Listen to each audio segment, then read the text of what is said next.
Sumbawa Island, Dutch East Indies, early 1815. A trading port, rice paddies, fishing boats moving through calm harbours, and behind it all, Mount Tambora, 10,000 feet of volcanic rock, silent for over 1,000 years. The Sultanate of Tambora was a functioning kingdom, a sultan, a court, a language, a recorded history. Since 1812, the mountain had been producing small tremors. The court noted them, logged them, and moved on. This is not ignorance, this is human nature. When a warning repeats long enough, it stops feeling like a warning.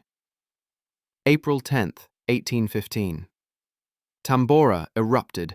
The ash column rose 27 miles into the atmosphere, 3 times the cruising altitude of a modern passenger jet. Pyroclastic flows, superheated gas and rock moving at 100 miles per hour, reached surrounding villages in seconds. 10,000 people died instantly. The Sultanate of Tambora did not survive. Not damaged, not displaced. Erased. An entire kingdom, its people, its language, its history, gone in minutes. But the eruption did not stop at the island's coastline. Tambora released 60 megatons of sulfur dioxide into the stratosphere. It circled the globe. And it stayed there. 1816. The year without a summer. Temperatures dropped. Crops failed across Europe and North America. Famine followed. Then disease. Over 80,000 additional deaths, from New England to Germany, all traced back to this one mountain on this one island. Farmers in Vermont did not know why their summer never came. Families in the Rhine Valley did not know why their harvest failed.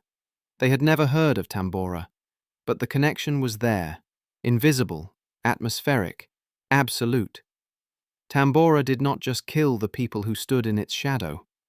It starved people who had never even heard its name. 68 years later, another volcano would erupt. And this time, the world would have no choice but to listen. Sunda Strait, 1883. Krakatoa was not an unknown threat. It was a landmark. Sailors charted it, passed it daily, used it to navigate. It appeared on maps. It had a name. It was familiar. That familiarity was the danger. From May through August, the warnings came. Ash fell on passing ships. Captains logged unusual activity in their records. But shipping schedules held. Cargo waited in ports. Commerce, as it always does, overrode caution. August 27th, 1883. 4 explosions, each one larger than the last. The final blast produced the loudest sound ever recorded in human history. It was heard 3,000 miles away, from Rodriguez Island near Mauritius to the coast of Australia. People in those locations heard what they described as distant cannon fire. They sent out search parties. They found nothing, because the source was thousands of miles of open ocean away. The explosion generated tsunamis over 100 feet high. 165 coastal villages were obliterated. The confirmed death toll, 36,417. The real number believed to be significantly higher. The atmospheric pressure wave did not stop at the coastline. It circled the entire globe multiple times. Barometers spiked simultaneously in London, Buenos Aires, and Sydney. Scientists at the time had no explanation. For 3 years after the eruption, fine ash suspended in the atmosphere produced vivid red sunsets across the world. Artists painted them. Writers described them. No one knew why. The island died screaming, and the world heard every word. It just took scientists a century to decode them. Every eruption on this list involved heat, gas, and rock, the mechanics of geology. But one eruption, almost 2,000 years before Krakatoa, did something no other volcano has ever done. It froze a city in time.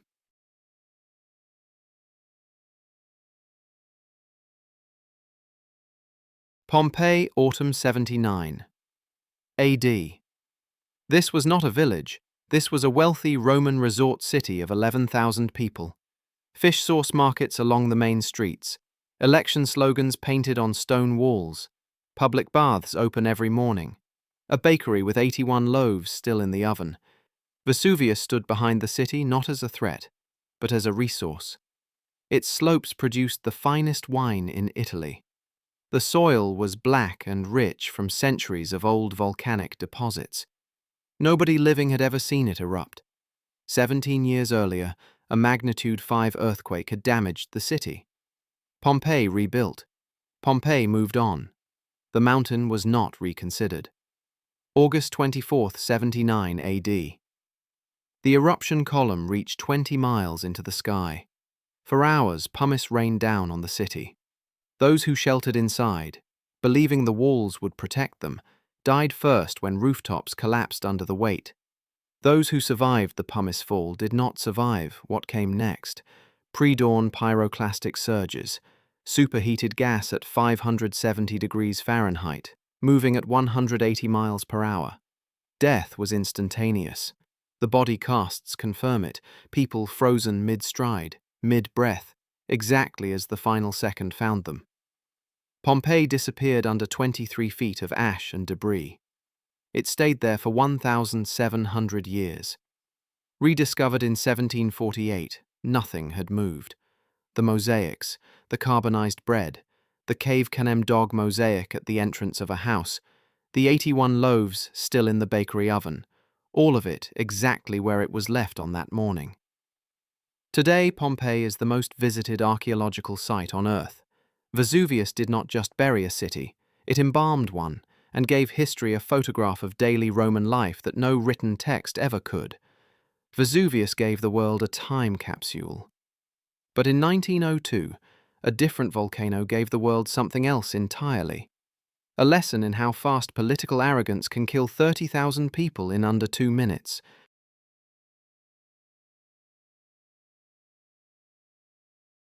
Saint-Pierre, Martinique. 1902. They called it the Paris of the Caribbean. 30,000 residents, a thriving port, opera houses, rum distilleries, telegraph lines, the cultural and commercial capital of the French Caribbean world. Mount Pelée stood above it.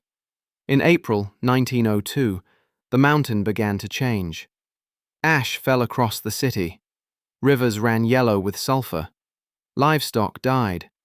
In the surrounding villages, a mass migration of fer-de-lance snakes moved down the mountain slopes, killing 50 people and 200 animals before anyone understood what the snakes already knew. An election was approaching. Governor Louis Moutet and his administration made a decision. Residents would not be evacuated. Soldiers were positioned on roads leading out of the city. Scientists were brought in to reassure the public. 2 days before the eruption, the official government newspaper declared Saint-Pierre safe. May 8, 1902. Pelée did not erupt upward, it erupted sideways.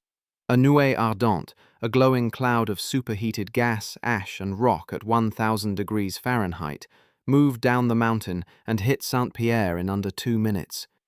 Ships in the harbour caught fire. Buildings were flattened. 30,000 people were killed in 120 seconds. 2 people survived. A cobbler living on the outermost edge of the city, and 1 prisoner, locked in a thick-walled dungeon cell below ground, serving time for a fight. His name was Auguste Siparis. He survived with severe burns. He later toured with Barnum and Bailey Circus, billed as the most wonderful man in the world. Governor Moutet died in the eruption alongside the people he refused to evacuate. The difference? He had a choice. They didn't. Mount Pelée gave volcanology a new term: Peléan eruption. The sideways-moving superheated cloud is now named for this disaster. The science learned something that day. The politics learned nothing. In 1985, a volcano in Colombia would prove it. Scientists had already mapped the danger zone precisely. The hazard map existed. The warnings were filed, and 23,000 people died anyway.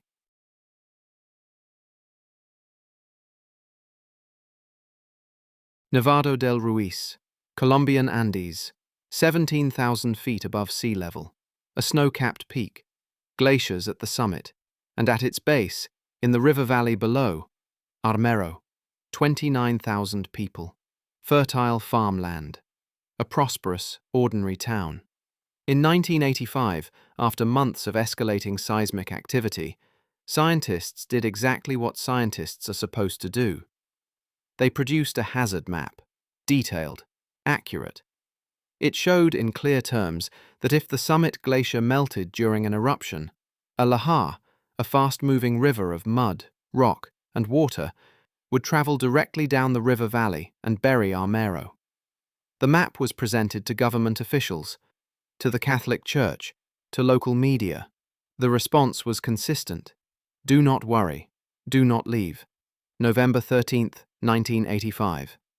A relatively small eruption at the summit. By volcanic standards, minor. It was enough. The heat melted 10% of the glacier. The lahar formed within hours. Moving at 40 miles per hour through the river valley, it reached Armero at midnight. Most residents were asleep.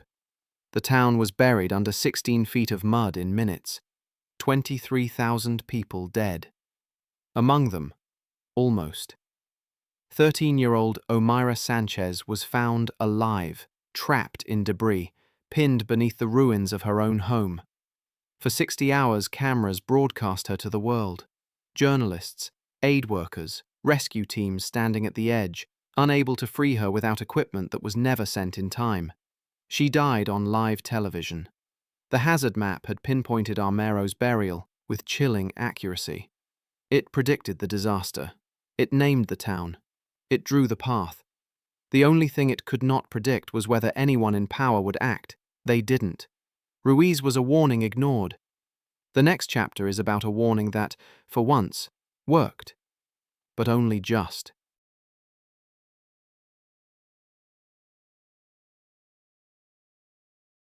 Washington State, Spring 1980. Mount St. Helens was not a threat. It was a postcard. A perfectly symmetrical volcanic cone, snow-capped, reflected in Spirit Lake below. Hikers came every weekend. Locals called it America's Fuji. In February 1980, the earthquakes began. Scientists moved in fast. Monitoring stations were established around the mountain. Then something unusual appeared on the north face, a bulge, growing at 5 feet per day. Volcanologist David Johnston set up camp on a ridge 8 miles from the summit to monitor it around the clock. He knew what a growing bulge meant. He stayed anyway. That was the job. May 18th, 1980, 8:32 in the morning. A magnitude 5.1 earthquake triggered the largest landslide in recorded history. The entire north face of the mountain collapsed in seconds. What had been building beneath it was suddenly released, not upward but sideways. A lateral blast. 300-mile-per-hour winds, loaded with superheated rock and gas, flattened 230 square miles of forest in a fan-shaped pattern. Trees snapped like matchsticks across the entire blast zone. It took 3 minutes. David Johnston radioed his colleagues. Vancouver. Vancouver. This is it. He was never found. 57 people died. Ash from the eruption blanketed 11 states. In Yakima, Washington, 80 miles away, it was completely dark at noon. The mountain lost 1,300 feet of its height in a single morning. The blast zone became the most studied volcanic landscape on Earth. The data collected there rewrote eruption science, monitoring techniques, evacuation modeling, lateral blast prediction, all of it reshaped by what happened on that ridge. David Johnston's last transmission is played in every introductory volcanology course taught today. The mountain lost its shape in under 5 minutes. Science gained 50 years of knowledge in exchange. That new playbook would be tested a decade later, in the Philippines, during the second largest eruption of the entire 20th century. And this time, tens of thousands of people would get out alive. Luzon, Philippines. 1991. Mount Pinatubo was so heavily eroded, so overgrown with jungle, that most people living near it did not recognize it as a volcano. Its last major eruption had been over 500 years ago. It had no reputation, no recent history, no reason for concern. In April 1991, that changed. Steam explosions, swarms of micro-earthquakes registering daily. USGS volcanologists, equipped with the monitoring techniques developed after Mount St. Helens, were on the ground within weeks. What they found underneath the mountain was a massive magma intrusion rising fast toward the surface. The recommendation was immediate. Evacuate. Clark Air Base, 15,000 US military personnel and their families, was cleared. 200,000 civilians from surrounding towns and villages were moved out of the danger zone. The evacuation took weeks and was met with resistance. Many people did not want to leave. Scientists insisted. Officials acted. The evacuation held. June 15, 1991. Pinatubo erupted. The column reached 22 miles into the stratosphere, the second largest eruption of the entire 20th century. On the same day, Typhoon Yunya made landfall directly over the region. Rain mixed with falling volcanic ash, creating a wet, concrete-like slurry that collapsed rooftops across a wide area. Hundreds died from building failures, but not from pyroclastic flows, because those areas were empty. 20 million tons of sulfur dioxide entered the stratosphere. Global temperatures dropped by 0.9 degrees Fahrenheit for 2 years. The eruption reshaped climate patterns worldwide. The death toll was approximately 800. Scientists estimate that without the evacuation, the number would have exceeded 20,000. Pinatubo is now studied as the gold standard of volcanic crisis management. The mountain nobody knew was dangerous became the proof that knowledge, and the willingness to act on it, is the only thing that actually saves lives. Pinatubo erupted upward. What comes next erupted sideways, not from a peak, but from a crack in the ground stretching 15 miles across Iceland that silently starved half a continent.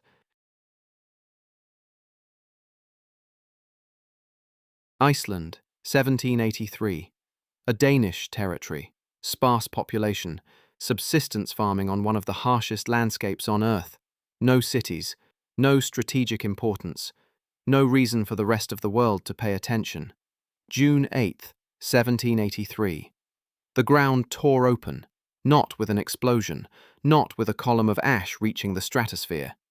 Laki was not a mountain, it was a crack, 15 miles long, that opened quietly across the Icelandic plain and began fountaining curtains of lava into the Arctic sky. For 8 months, it did not stop. Lava eventually covered 230 square miles. But lava was not the real weapon. Laki released 120 million tons of sulfur dioxide and fluorine gas into the lower atmosphere. A thick blue haze, recorded in historical documents as the Laki Haze, drifted south across Iceland, then across Britain, then across the whole of mainland Europe. In Iceland, the fluorine poisoned the grass. Livestock had nothing to eat. 75% of the island's animals died. The famine that followed, known as the Mist Hardships, killed 25% of Iceland's entire human population. The haze kept moving. Across France, crop failures compounded through 1783 and into the years that followed. Bread prices rose, harvests fell short. Peasants who were already poor began to starve. Some historians draw a direct line from the Laki famine to the conditions that ignited the French Revolution of 1789. Benjamin Franklin, serving as U.S. ambassador in Paris at the time, looked at the dry fog blanketing Europe and theorized correctly that it was volcanic in origin. He published his hypothesis. Nobody listened. Laki did not build a mountain. It opened a crack. But that crack may have cracked the foundations of the French monarchy. Laki killed through the air. The next volcano killed through the sea, through a mega tsunami triggered not by an eruption, but by a collapse. Shimabara Peninsula, Kyushu, Japan. 1792. A feudal landscape. Rice paddies, fishing villages, a coastline that had fed generations. Mount Unzen had been rumbling for months, minor eruptions, Enough to cause concern, enough to watch. Everyone was watching the wrong mountain. To the east of Unzen sat the Mayuyama lava dome, an older, separate volcanic structure that had nothing to do with the current activity. Months of earthquakes had been saturating and destabilizing it from within. No eruptions, no ash, no warning anyone recognized as a warning. May 21st, 1792. A large earthquake. The entire eastern flank of the Mayuyama dome collapsed at once. 0.7 cubic miles of rock, an almost incomprehensible volume, slid directly into Ariake Bay. The water had nowhere to go. Waves estimated at over 180 feet struck the opposite coast of Higo province within minutes. Then the ocean rebounded. Shimabara was hit twice, once from the collapse, once from the return wave. 15,000 people died. Most of them drowned. It remains Japan's deadliest volcanic disaster. Not from lava, not from ash, from water. The Unzen disaster is now a foundational case study in debris avalanche hazard assessment. Every large coastal volcano near populated areas is screened today for flank collapse risk because of what happened here. The volcano made noise. The older, quieter mountain next to it did the killing. The lesson: always watch the neighbor. Japan's deadliest volcanic disaster was caused by a collapse into the sea. Indonesia's worst was caused by something sitting at the summit of the mountain itself, a lake. East Java, Indonesia, 16th century. Kelude was not feared. It was farmed. Its slopes were dense with population, some of the most fertile land in Java. And at its summit, visible on clear days, sat a crater lake, still water, blue-green and calm. Beautiful by most accounts. It was also sitting directly above the magma chamber. Cold water over rising magma produces what volcanologists call a phreatomagmatic eruption, the most violently explosive category of volcanic event known. The water does not absorb the heat. It converts to steam instantaneously, expanding to 1,700 times its original volume in seconds. 1,586. The magma breached the crater floor. The lake, estimated at 250 million cubic meters of water, flashed to steam in an instant. The explosion emptied the crater. Everything it contained, superheated water, mud, volcanic debris, poured down the mountain's flanks simultaneously. The lahar buried villages across the surrounding lowlands.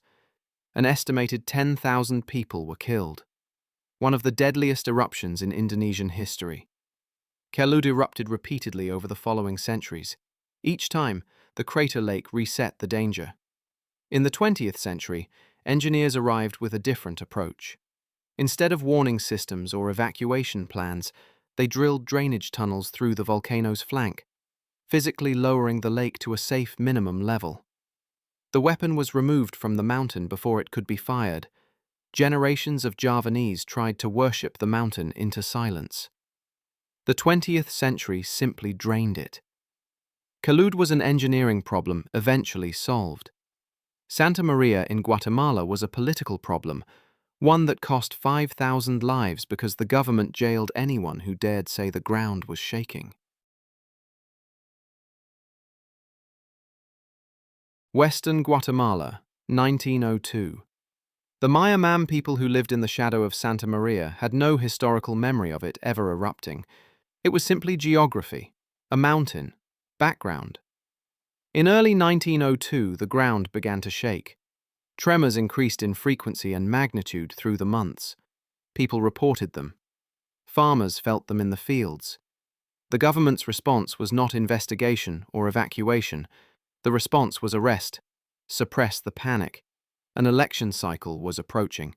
The official position was, nothing is wrong. October 24, 1902, one of the 5 largest eruptions of the entire 20th century. A Plinian column rose 18 miles into the sky. Ash fell so thick across the region that daylight disappeared entirely. The force of the blast carved a new crater into the volcano's southwestern flank. Pyroclastic flows and collapsing ashfall killed more than 5,000 people immediately.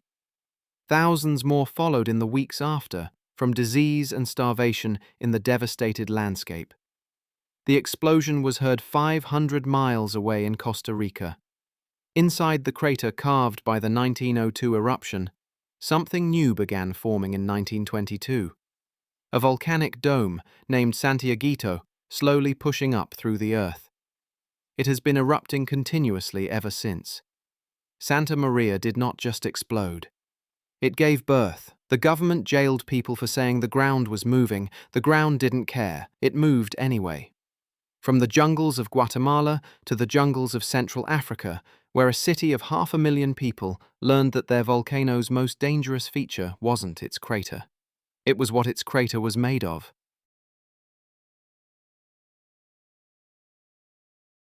Goma, Democratic Republic of Congo, January 2002. A city of 500,000 people, already fractured by years of civil war, already hosting hundreds of thousands of refugees from surrounding conflict zones. A city functioning barely under impossible conditions. 10 miles to the north, Mount Nyiragongo, home to the world's largest permanent lava lake, a crater filled with molten rock that has sat active for over a century. Scientists came from around the world to observe it. It was considered one of the great natural spectacles on Earth. Nyiragongo's lava is unlike almost any other on the planet. Ultra-low silica content gives it the viscosity of hot maple syrup. It does not crawl. It flows, at speeds of up to 60 miles per hour, faster than a person can run from a standing start. January the 17th, 2002. Fissures opened on the volcano's southern flank without warning. 3 separate lava streams formed and began moving toward Goma simultaneously. They converged at the city's edge and cut directly through the center, splitting Goma in two like a blade. 14,000 homes were destroyed. 120,000 people were made homeless overnight. 245 people died. Some of them never saw the lava. Carbon dioxide gas, invisible, odorless, heavier than air, pooled in low-lying areas ahead of the flow. Victims were found with no external injuries. They had simply run out of air. The lava lake at the summit had been called a spectacle for decades. The day its crater cracked, the spectacle came to the city. Nyiragongo threatened a city it dwarfed. Mount Merapi in Indonesia sits above villages it has dwarfed for centuries. The people there have a word for the relationship. They call the mountain their guardian. In 2010, it reminded them what guardians can do.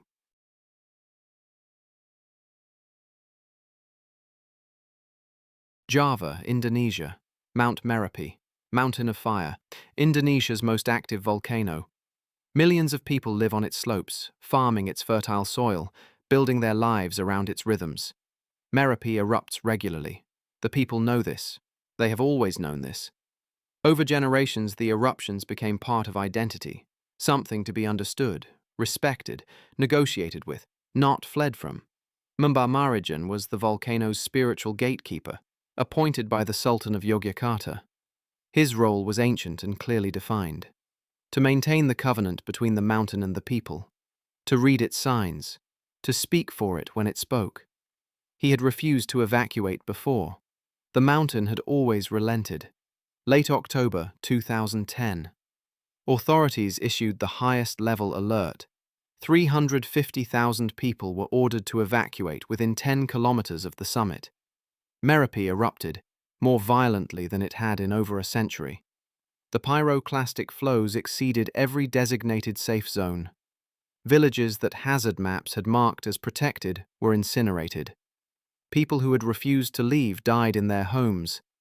People who had evacuated and returned too early died on the road. 353 killed in total. Mumba Marijan was found at his home in a position of prayer. He had refused to evacuate. He died honoring a covenant the mountain had just torn up. The eruption blanketed Borobudur, the world's largest Buddhist monument, in volcanic ash. Airports across Java closed. A humanitarian and cultural crisis unfolded simultaneously across the island. The mountain changed the rules. The keeper of the covenant died honoring an agreement the mountain no longer recognized. Indonesia, 2010. Colombia, 1985. The pattern is consistent. People who live alongside volcanoes learn to trust them. That trust can become its own kind of danger.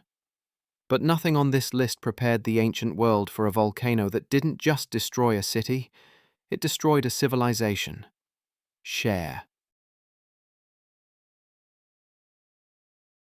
Aegean Sea, circa 1600 BC. The island of Thera was not a primitive settlement. Akrotiri, the Minoan city buried beneath its ash, had multi-story buildings, indoor plumbing, and walls covered in sophisticated painted murals. By the standards of the Bronze Age, it was a metropolis, and its people saw what was coming. The ash layers at Akrotiri tell a clear story. The inhabitants evacuated before the eruption. No human remains have been found in the ruins. They packed what they could carry and they left. Where they went, whether they survived, remains one of archaeology's open questions. Then the mountain erupted. 24 cubic miles of rock and ash were blasted into the atmosphere. The eruption column rose an estimated 22 miles high. When the magma chamber emptied, the center of the island had nothing left to stand on. It collapsed inward. The entire heart of Thera sank into the Aegean Sea, forming the caldera that is now Santorini's famous bay. The collapse sent mega tsunamis across the Aegean in every direction. Northern Crete, the center of Minoan civilization, the most advanced society in the ancient Mediterranean world, was devastated. Trade networks collapsed. Palace complexes were abandoned. The Minoan Empire never fully recovered. Many historians believe the Thera eruption is the origin of Plato's Atlantis, an advanced civilization swallowed by the sea in a single catastrophic event. Akrotiri has been under excavation since 1967. New discoveries are still being made. An entire Bronze Age civilization saw the signs, evacuated their city, and still could not outrun what came next. The volcano didn't just end a city, it ended an age. Thera erased the ancient world's most advanced civilization. 3,600 years later, an eruption under the Pacific Ocean proved that volcanoes are still capable of surprises no modern instrument had ever recorded. South Pacific Ocean, January 15, 2022. Hunga Tonga Hunga Ha'apai was barely an island. A small, uninhabited strip of volcanic rock, the visible tip of a massive underwater volcanic system 18 miles wide sitting beneath the Pacific.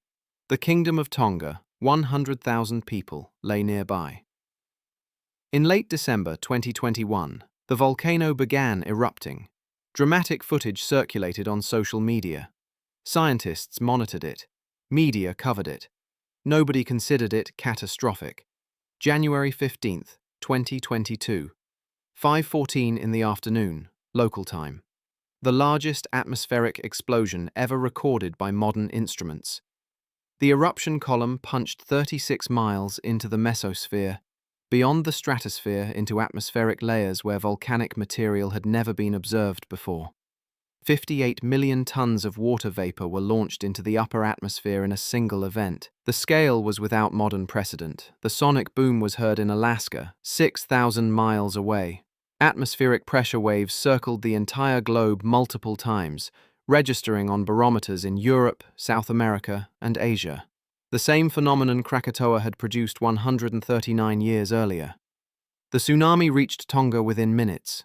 Pacific-wide alerts were triggered across dozens of coastlines. And then the single undersea fiber-optic cable connecting Tonga to the rest of the world was severed by the eruption. The nation went dark. 15 people died. Warning systems, geography, and circumstance kept the toll low. But for weeks, 100,000 people were effectively cut off from the internet, from communications, from the outside world, by a single underwater eruption. Scientists are still analyzing the water vapor injection and its long-term effect on stratospheric temperatures.